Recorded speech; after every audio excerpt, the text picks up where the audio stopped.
আমরা এবার বাসুরা চলে এলাম ব্যারাকপুর থেকে বারাসাত। তাদের অনেক প্যান্ডেল হয়েছে, খুব সুন্দর সুন্দর। আমরা সব দেখাতে পারিনি কারণ সব জায়গায় যেতে পারিনি অ্যাকচুয়ালি। যতটা পেয়েছি দেখেছি, সুন্দর সুন্দর প্রতিমা, সুন্দর সুন্দর প্যান্ডেল, সেটা তোমাদেরকে দেখাচ্ছি আমি। এই দেখো কত সুন্দর সুন্দর প্যান্ডেল করেছে।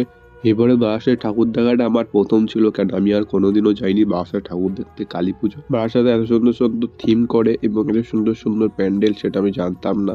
তো আমি এবারে প্রথম গেছিলাম বলে দেখে খুব সুন্দর লাগলো, নেক্সট বারও যাবো। তো আমরা ওইখান দিয়ে গেলাম একটা বিরিয়ানির দোকানে বিরিয়ানি খাওয়ার জন্য। বিরিয়ানিটা খুব ভালো করেনি, বিরিয়ানির দোকানও বিরিয়ানি ভালো করেনি, আর কিছু বলার ছিল না। তো ওইখান দিয়ে আমরা খেয়ে চলে এলাম যেখানে একটা প্রেম মন্দির মতন করেছিল, সেখানে দেখবো বলে। এখানে ঠাকুর দেখে আমরা অন্য জায়গায় ঠাকুর দেখতে গেলাম, কিন্তু বারাসাতে অনেক বড় ভিডিও হয়েছিল, সেটা আমি একটা ভিডিওর মধ্যে কমপ্লিট করতে পারিনি। আর একটা নেক্সট ভিডিও আসবে পার্ট 2, সেইখানের মধ্যে বারাসাতের সব কটা ঠাকুর কমপ্লিট করে দেওয়া হবে। তোমাদের এবার কালী পুজো কেমন কাটলো এটা কিন্তু কমেন্টে অবশ্যই বলো, ঠিক আছে? চলো নেক্সট ভিডিও দেখাবে তোমাদের সাথে।